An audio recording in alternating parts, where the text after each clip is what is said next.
오늘은 현대 미국의 가장 논란의 중심에 서 있는 인물 도널드 트럼프에 대해 이야기해보려고 합니다. 그의 이름을 들으면 무엇이 떠오르시나요? 화려한 금색 건물, 거대한 트럼프 로고? 아니면 그의 유명한 You're fired 발언일까요? 도널드 트럼프, 그는 단순한 부동산 억만장자를 넘어 미국의 45대 대통령이자 전 세계적으로 가장 유명한 인물 중 한 명입니다. 하지만 그의 이야기는 백악관에 입성하기 훨씬 전부터 시작됩니다. 1946년 뉴욕 퀸즈에서 태어난 트럼프는 어린 시절부터 부동산 사업에 눈을 뜨게 됩니다. 하지만 그의 아버지 프레드 트럼프의 영향으로 도널드는 일찍이 부동산의 잠재력을 깨닫게 되죠. 하지만 그는 단순히 아버지의 사업을 이어받는데 그치지 않았습니다. 트럼프는 맨해튼으로 진출, 그의 트레이드 마크인 호화로운 고층 빌딩들을 세우기 시작합니다. 트럼프 타워, 트럼프 인터내셔널 호텔, 트럼프 플라자, 그의 이름을 건 건물들이 뉴욕의 스카이라인을 장식하게 되죠. 하지만 트럼프의 성공 스토리가 흥미로운 이유는 단순히 그의 부동산 제국 때문만은 아닐 겁니다. 그는 자신의 브랜드를 하나의 라이프 스타일로 승화시켰습니다. 카지노, 골프장, 리조트, 심지어 스테이크와 보드카까지. 그의 이름은 곧 럭셔리의 대명사가 되었죠. 더 나아가 트럼프는 미디어의 세계까지 진출합니다. NBC의 리얼리티쇼 어프렌티스의 진행자로 14시즌 동안 활약하면서 그의 You're fired 라는 대사는 미국 대중문화의 한 부분이 되었습니다. 트럼프의 이야기가 우리에게 중요한 이유는 무엇일까요? 그것은 바로 아메리칸 드림의 현대적 해석을 보여주기 때문입니다. 물론 그의 출발점이 평범하지는 않았지만 그가 이룬 성공의 규모와 영향력은 분명 주목할 만합니다. 또한 트럼프의 이야기는 우리에게 브랜딩의 힘을 보여줍니다. 그는 단순히 사업가를 넘어 하나의 브랜드, 하나의 아이콘이 되었습니다. 이는 현대사회에서 개인의 브랜드가 얼마나 중요한지를 잘 보여주는 사례라고 할 수 있겠죠. 자, 이제 트럼프의 성공 스토리를 더 자세히 들여다보겠습니다. 그의 부동산 제국은 어떻게 시작되었을까요? 그리고 그 과정에서 어떤 도전과 위기가 있었을까요? 그의 성공 스토리는 사실 그의 아버지 프레드 트럼프로부터 시작됩니다. 프레드 트럼프는 1900년대 초반 독일 이민자의 아들로 미국에서 태어났습니다. 그는 15세의 나이에 목수로 일을 시작했고 이후 부동산 개발업자로 성공을 거두게 됩니다. 주로 브루클린과 퀸즈 지역에서 중산층을 위한 주택을 건설했죠. 프레드의 사업 철학은 간단했습니다. 견고하게 짓고 효율적으로 관리하라. 이 원칙은 후에 도널드 트럼프의 사업 방식에도 큰 영향을 미치게 됩니다. 어린 도널드는 아버지의 건설 현장을 따라다니며 부동산의 세계를 접하게 됩니다. 그는 후에 이렇게 회상했죠. 나는 아버지와 함께 건설 현장을 다니면서 흙을 만지고 벽돌을 쌓고 못을 박는 일을 배웠다. 그것이 내가 받은 가장 좋은 교육이었다. 하지만 도널드의 성격은 아버지와는 달랐습니다.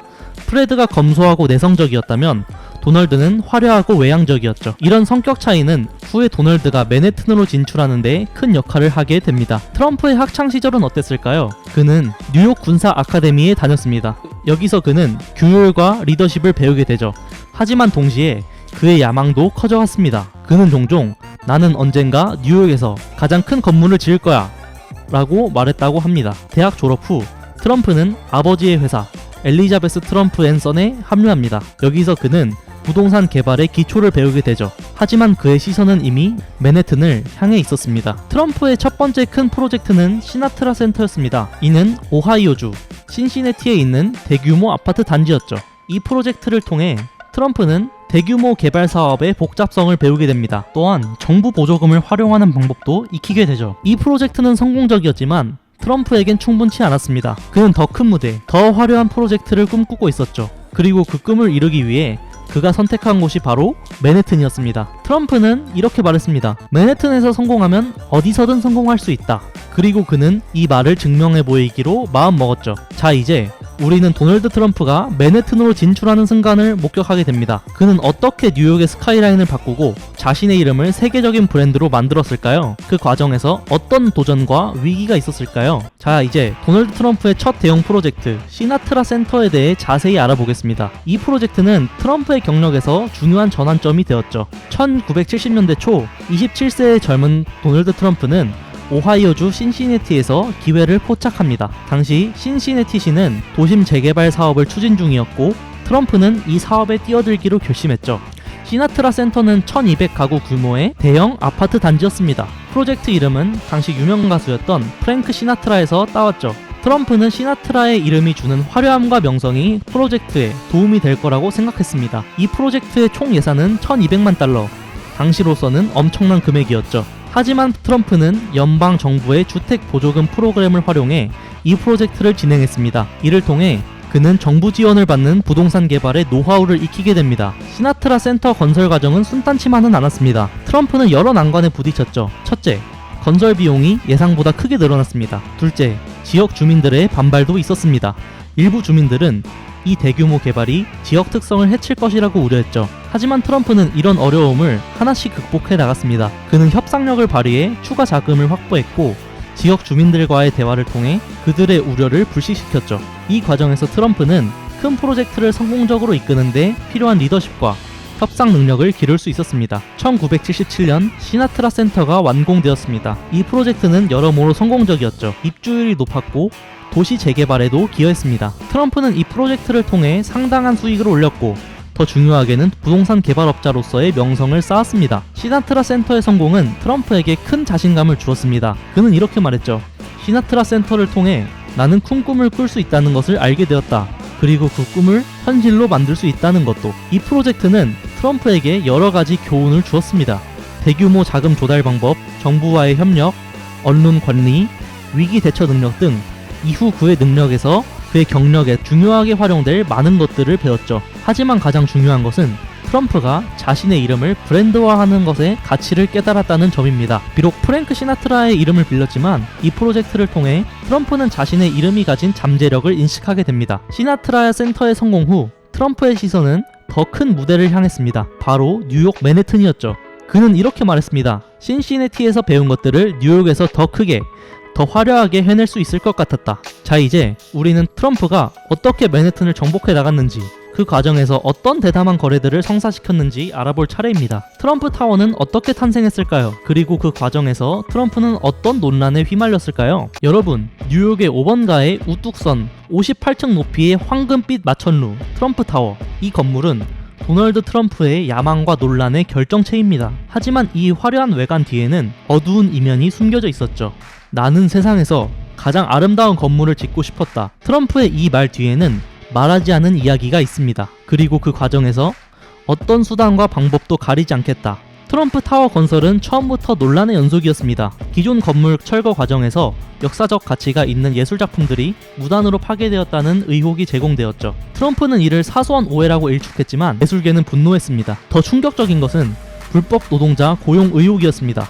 폴란드에서 온 200여 명의 불법 체류자들이 최저임금에도 못 미치는 보수를 받으며 위험한 환경에서 일했다는 증언이 나왔죠. 트럼프는 이를 전면 부인했지만 결국 소송에서 패소하고 막대한 합의금을 지불해야 했습니다. 빨리, 시간 내에, 예산 내에. 이는 트럼프의 모토였습니다. 하지만 이 이면에는 노동자의 안전과 권리를 무시한 채 이윤만을 추구하는 냉혹한 비즈니스 논리가 있었죠. 트럼프의 마케팅 전략에서도 논란의 여지가 있었습니다. 그는 트럼프 타워의 총수를 실제보다 과장해서 홍보했습니다. 58층 건물을 68층이라고 주장한 것이죠. 사람들은 더 크고 화려한 것을 원해요. 그래서 우리는 그들에게 그걸 줬을 뿐이에요. 이것이 트럼프의 해명이었습니다. 1983년 트럼프 타워가 완공되자 뉴욕은 열광했습니다. 하지만 이 열광의 이면에는 의문이 있었습니다. 어떻게 이렇게 빨리, 이렇게 저렴하게 지을 수 있었을까? 그 대답은 곧 드러났습니다. 트럼프는 뉴욕시의 세금 감면 혜택을 최대한 활용했습니다. 심지어 일부에서는 그가 정치인들과의 은밀한 거래를 통해 특혜를 받았다는 의혹을 제기하기도 했죠. 트럼프는 이를 영리한 사업 수완이라고 불렀지만 비판자들은 탈세에 가깝다고 주장했습니다. 트럼프 타워의 성공으로 트럼프라는 이름은 럭셔리의 대명사가 되었습니다. 하지만 동시에 논란과 스캔들의 대명사이기도 했죠. 그의 화려한 라이프 스타일, 수많은 여성 스캔들, 그리고 끊임없는 과장된 발언들은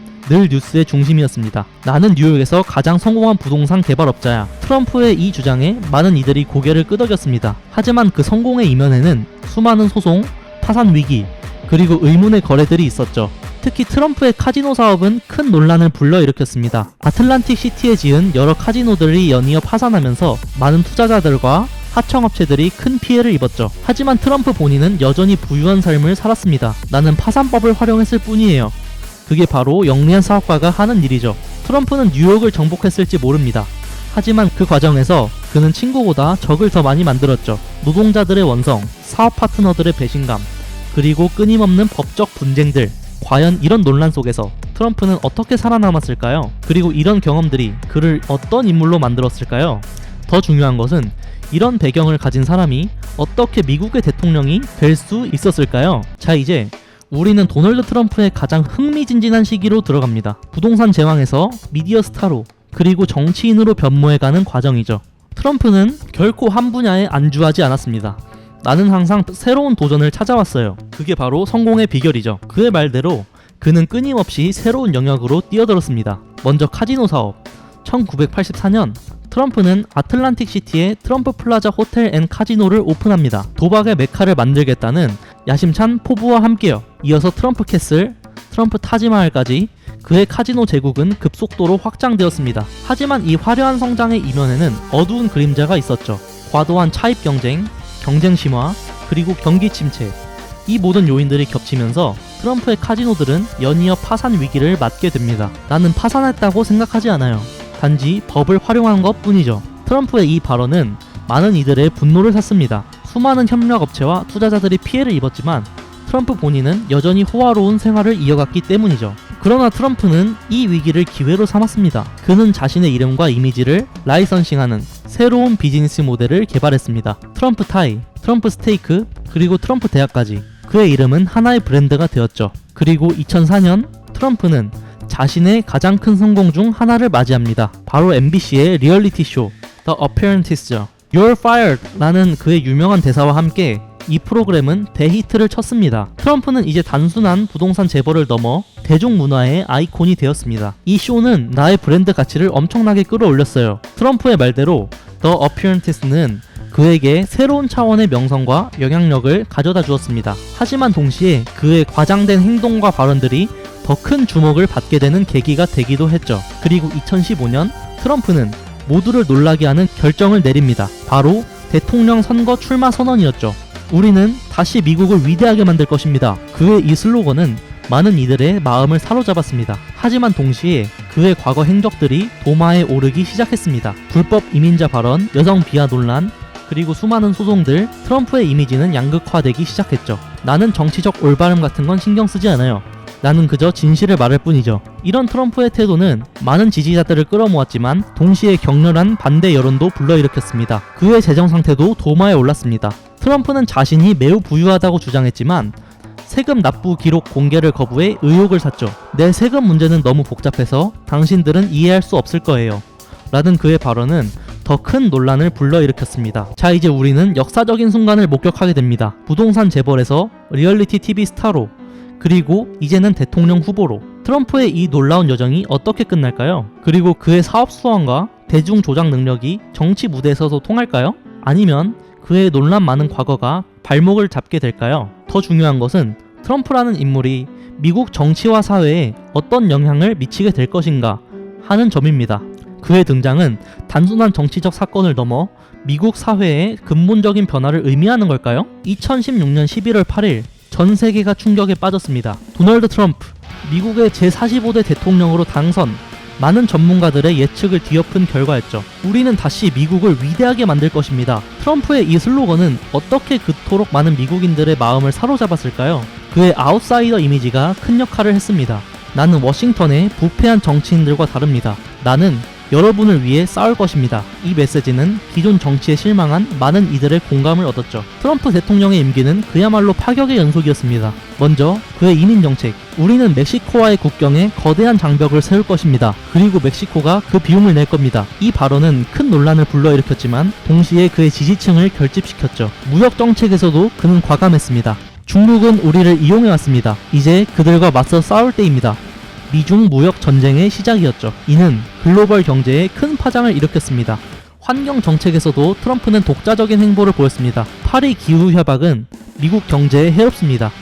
우리는 탈퇴하겠습니다. 이 결정은 전 세계의 비난을 받았지만 그의 지지층은 오히려 환호했죠. 트럼프 대통령의 가장 큰 특징 중 하나는 그의 소통 방식이었습니다. 그는 트위터를 통해 직접 국민들과 소통했죠. 나는 가짜뉴스 미디어를 믿지 않습니다. 내 말을 직접 들으세요. 이 전략은 효과적이었지만 동시에 사회의 분열을 심화시켰다는 비판도 받았습니다. 그리고 2020년 코로나19가 전 세계를 강타합니다. 트럼프 대통령의 대응은 논란의 중심에 섰죠. 이건 그저 독감일 뿐입니다. 곧 사라질 겁니다. 이런 초기 발언들은 많은 비판을 받았습니다. 하지만 동시에 그는 초고속 작전을 통해 백신 개발을 추진했고 이는 성과를 거두었죠. 2020년 대선, 트럼프는 재선에 도전했지만 결과는 패배였습니다. 그러나 그는 이를 인정하지 않았죠. 이번 선거는 조작되었습니다. 이 주장은 2021년 1월 6일 충격적인 의회 난입 사태로 이어졌습니다. 현재도 트럼프의 영향력은 계속되고 있습니다. 공화당 내에서 그의 목소리는 여전히 강력합니다. 2024년? 글쎄요. 여러분은 매우 행복해질 겁니다. 그의 이런 발언들은 미국 정치 향방에 큰 영향을 미치고 있죠. 여러분, 지금까지 우리는 도널드 트럼프의 파란만장한 인생을 함께 살펴보았습니다. 논란의 중심에 선 인물이지만 그의 여정에서 우리가 배울 점은 분명히 있습니다. 첫째, 트럼프의 성공은 브랜딩의 힘을 보여줍니다. 당신의 이름을 당신의 가장 큰 자산으로 만들어라. 트럼프는 자신의 이름을 하나의 브랜드로 만들어 성공의 발판으로 삼았죠. 둘째, 위기를 기회로 바꾸는 능력입니다. 실패는 새로운 시작일 뿐이다. 트럼프는 수차례 파산 위기를 겪었지만 매번 그것을 새로운 도약의 기회로 삼았습니다. 셋째, 대중과의 소통 능력입니다. 사람들이 원하는 것을 이해하고 그들의 언어로 말하라. 트럼프는 자신만의 방식으로 대중과 직접 소통하며 강력한 지지 기반을 만들었습니다. 나는 절대 포기하지 않는다. 그것이 내가 성공할 수 있었던 이유다. 트럼프의 이 말은 우리에게 중요한 메시지를 전합니다. 여러분, 우리는 모두 각자의 인생을 살아가고 있습니다. 때로는 성공하고 때로는 실패하겠죠. 하지만 중요한 것은 절대 포기하지 않는 것입니다. 여러분만의 브랜드를 만들어 가세요. 위기를 기회로 바꾸는 지혜를 키우세요. 그리고 여러분의 목소리로 세상과 소통하세요. 트럼프의 이야기는 우리에게 이렇게 말하고 있습니다. 당신도 할 수 있습니다. 당신만의 방식으로 당신만의 성공을 만들어 가세요. 여러분의 인생이 트럼프보다 더 위대한 성공 스토리가 되기를 바랍니다. 감사합니다.